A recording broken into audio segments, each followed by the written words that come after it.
Telangana petrol dealers association ప్రెసిడెంట్గా మరి అమరేంద్రని మాట్లాడుతున్నా.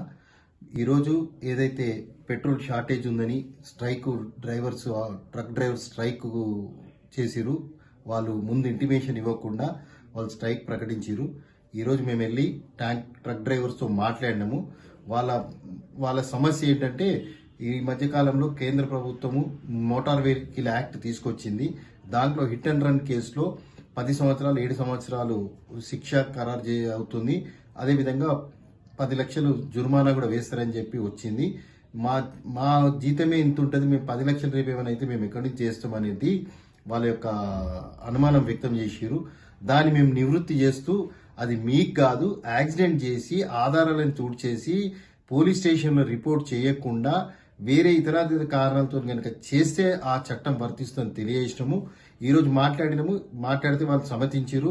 ఇప్పుడు సాయంకాలము ఇండియన్ ఆయిల్, బీపీసీ, హెచ్పీసీ డ్రైవర్లు ట్యాంకులు తీసుకొని పోయారు డిపోలోకి. లోడ్ అవుతాయి, అవి లోడ్ అయి సప్లై అవుతుంది. మీరెవరు ప్యానిక్ కావాల్సిన అవసరం లేదు. ఎందుకంటే ఏదో సోషల్ మీడియాలో ఏదో చెప్పేసి ఇవన్నీ ప్యానిక్ క్రియేట్ చేస్తున్నారు.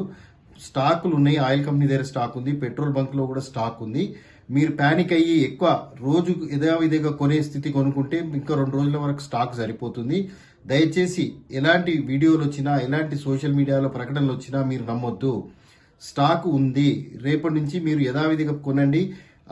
ప్యానిక్ అయ్యి ఈరోజు 5 లీటర్లు పోసుకున్నారు, 10 లీటర్లు పోసుకుంటే ఇదవుతుంది. అదేవిధంగా ప్రతి ఒక్కరిని నేను కోరేది ఏంటంటే, బాటిల్లల్లా టిన్నులల్లా తీసుకొచ్చి వెహికల్ అయిపోయిందని చెప్పి కారణంతో వస్తున్నారు. అలాంటిది పెట్టుకొని స్టాక్ కృత్రిమ షార్టేజ్ క్రియేట్ చేస్తున్నారు. కాబట్టి అలాంటి వాళ్ళ పెట్రోల్ బంక్లో పోయాము, డబ్బాలు కానీ బాటిల్స్ పోయాము. మీరు కస్టమర్ కోరేది ఒకటే, మీరు ప్యానిక్ అయ్యాల్సిన అవసరం లేదు. పెట్రోల్ డీజిల్ ఉంది, ట్రక్లో వస్తుంది, రేపు యథావిధి స్థితికి వచ్చేస్తుంది. దయచేసి మీరు ప్యానిక్ కాకుండా ఉండండి.